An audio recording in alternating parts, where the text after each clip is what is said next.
আসসালামু আলাইকুম everyone, welcome back to my channel.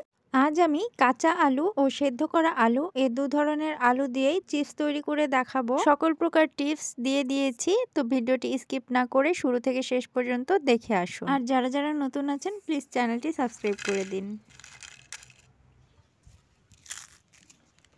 কোনো রকম রোদে দেওয়ার ঝামেলা ছাড়া বা সেদ্ধ করার ঝামেলা ছাড়াই কাঁচা আলু দিয়ে মাত্র 10 মিনিটে পটেটো চিপস তৈরি করে নেওয়া যায়। ভাবা যায়?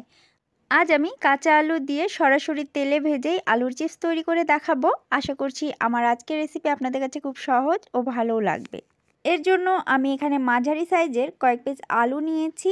এখন আলুগুলোর খোসা ছাড়িয়ে নিব। এখানে আমি বটির সাহায্যে খোসা ছাড়িয়ে নিচ্ছি। দেখুন এরকম পুরুত্বে খোসাগুলো ছাড়িয়ে নিব। আপনারা চাইলে চাকু দিয়েও ছাড়িয়ে নিতে পারেন। এখানে আলুগুলোর খোসা ছাড়িয়ে নিয়ে আমি সরাসরি এগুলো পানিতে দিয়ে রাখবো, তা না হলে কিন্তু কালো হয়ে যেতে পারে। এভাবে সবগুলো আলুর খোসা আমি ছাড়িয়ে নিয়েছি আর সবগুলোই পানিতে ভিজিয়ে রেখেছিলাম। এগুলোকে এখন কেটে নিব। তো আমি বটির সাহায্যেই চিকন স্লাইস করে কেটে নিচ্ছি। আপনারা দেখুন আমি কিভাবে কেটে নিচ্ছি। আপনারা চাইলে চাকুর সাহায্যে কিংবা আলু যে কাটে চিকন স্লাইস করে ওই গ্রেটার দিয়েও কেটে নিতে পারেন। এই পটেটো চিপস 5 টাকা বা 10 টাকার কিন্তু খুবই অল্প পরিমাণে কিনতে পাওয়া যায়। আর এভাবে যদি স্বাস্থ্যকর উপায়ে বাসাতেই তৈরি করে নেওয়া যায় তাহলে তো খুব ভালো হয়। ছোট থেকে বড় সকলেই পছন্দ করে খাবে। আলুগুলো কেটে নেওয়ার পরে আমি আবারও আরেকটি পাত্রে পানি নিয়েছি আর এখানে সামান্য পরিমাণ লবণ মিশিয়ে নিয়েছি। এই লবণ পানির মধ্যে আমি কেটে রাখা আলুগুলো আবারও ভিজিয়ে রাখবো। আর আমি কি রকম পুরুত্বের কেটে নিয়েছি আপনারা হয়তো দেখেই বুঝতে পাচ্ছেন। এখন এই আলুগুলোকে খুব ভালোভাবে পরিষ্কার করে পানি পাল্টে পাল্টে ধুয়ে নিয়েছি। একটি ঝাঁঝরির মধ্যে আলুগুলোকে রেখে দিচ্ছি, তাহলে পানিগুলো ঝরে যাবে। আর যখন হালকা পানি ঝরে যাবে ফ্যানের বাতাসও আপনারা শুকিয়ে নিতে পারেন, তবে আমি এভাবে একটু কাপড়ের উপরে দিয়ে দিয়েছিলাম 5 থেকে 10 মিনিটের মতো। আর আলুর গায়ে থেকে পানিগুলো কিন্তু শুকিয়ে গেছে। আমি আবারও আলুর পুরুত্বটা আপনাদেরকে ভালোভাবে দেখিয়ে দিচ্ছি। দেখুন আমি এর ব্যাক পাশে যে একটি আঙ্গুল রেখেছি এই আঙ্গুলটা কিন্তু বোঝা যাচ্ছে। ঠিক এরকম পুরুত্বে আলুগুলো কেটে নেবেন, তাহলে খুব তাড়াতাড়ি ভাজা হবে।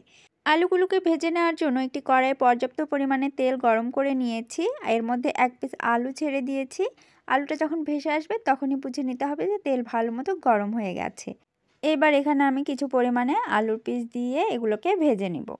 ভেজে নিতে খুব বেশি সময় লাগে না, 5 থেকে 6 মিনিট হলেই কিন্তু আলুগুলো ভাজা হয়ে যাবে।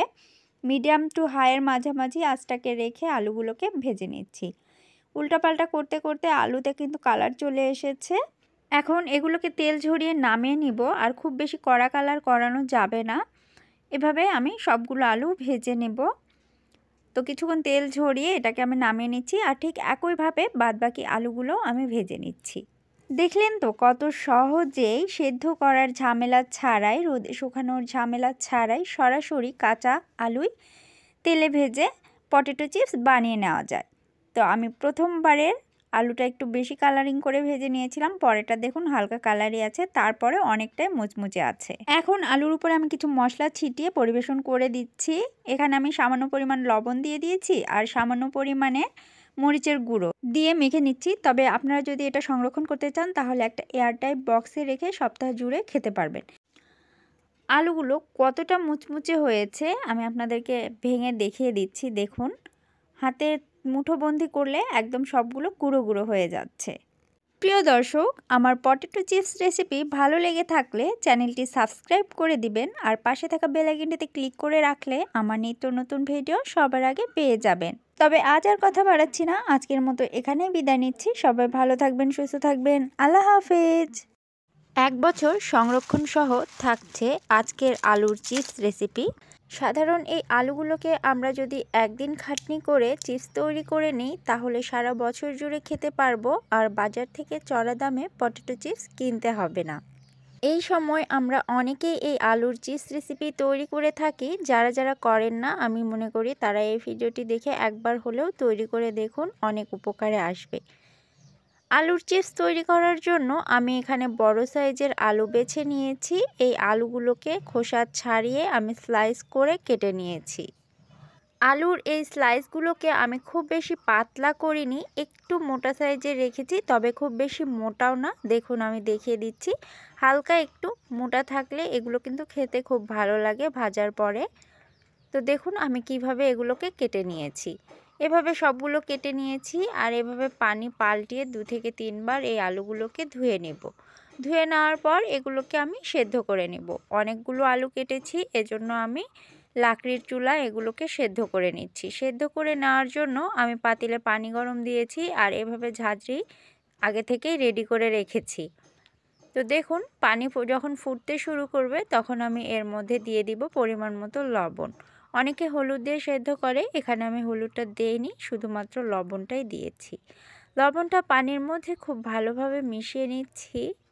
লবণ ভালোভাবে মিশে গেলে এর মধ্যে আমি আলুগুলো অল্প অল্প করে দিয়ে দিব।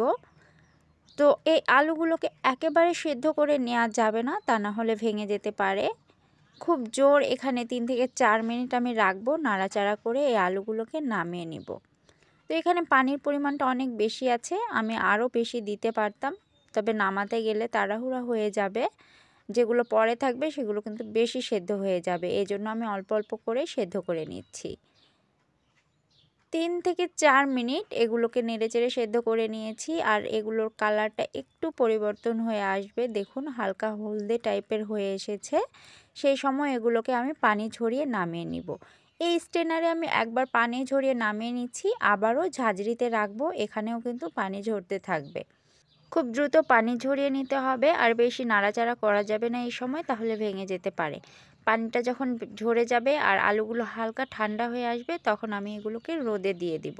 এখানে আমি একটা একটা করে ছড়িয়ে দিয়েছি, একটা ধোয়া শুকনো চাদরে আমি কিন্তু আলুগুলো দিয়ে দিয়েছি। এই আলুগুলো আমার রেডি করতে করতে দুপুর হয়ে গিয়েছিল, এজন্য আমি দুপুর টাইমেই রোদে দিয়েছি। আর দেখুন একবেলা শুকিয়ে এরকম অবস্থায় এসেছে। বিকেলে আমি এগুলো দেখাচ্ছি, বিকেলবেলা এরকম শুকিয়ে গেছে। এগুলোকে আমি আরও একদিন রোদে দিয়ে দিব আর একদিন রোদে শুকানোর পর কি অবস্থায় আসবে সেটাও দেখিয়ে দিচ্ছি। খুব ভালোভাবে এই চিপসগুলো যদি শুকিয়ে নেওয়া যায় তাহলে 1 বছর জুড়ে সংরক্ষণ করা যাবে, শুধুমাত্র মাঝে মধ্যে বের করে একটু রোদে দিতে হবে। পরের দিন শুকিয়ে নেওয়ার পরে দেখুন এই অবস্থায় এসেছে। এখন কিন্তু একেবারে পাঁপড়টা শুকানো হয়ে গেছে। আমি একটি পাঁপড় আপনাদেরকে ভেঙে দেখাচ্ছি, এটা একদম পারফেক্ট। এখন এগুলোকে আমি একটু তেলে ভেজেও দেখাচ্ছি। ভেজে নেওয়ার জন্য তেলটা পর্যাপ্ত পরিমাণে গরম করে নিতে হবে, এরপর চুলার আঁচটাকে একটু লো করে দিতে হবে। পাঁপড়গুলো দেওয়ার সাথে সাথে দেখুন ফুলে উঠবে, একটুও দেরি লাগবে না। এভাবে যখন খেতে মন চাইবে অল্প অল্প করে কিন্তু ভেজে খাওয়া যাবে, বাচ্চাদেরকেও ঝটপট ভেজে দেওয়া যাবে। এখানে আমি কোনো প্রকার স্কিপ করিনি বা ফাস্টও করিনি। দেখুন পাঁপড়গুলো জাস্ট দেওয়ার সাথে সুন্দরভাবে ফুলে আসছে। আবার বেশিক্ষণ রাখা যাবে না, তাহলে লাল হয়ে যাবে বা পুড়ে যেতে পারে, খেতে ভালো লাগবে না। পাঁপড়গুলো দেওয়ার 20 থেকে 30 সেকেন্ডের মধ্যেই তুলে নিতে হবে। এগুলোকে তেল ঝরিয়ে নামিয়ে নিচ্ছি আর এরপরে আমি পরিবেশন করে দেব। এইভাবে আমি সবগুলো পাঁপড় ভেজে নিচ্ছি, ঠিক আপনারা যতগুলো খাবেন ততগুলোই ভেজে নেবেন।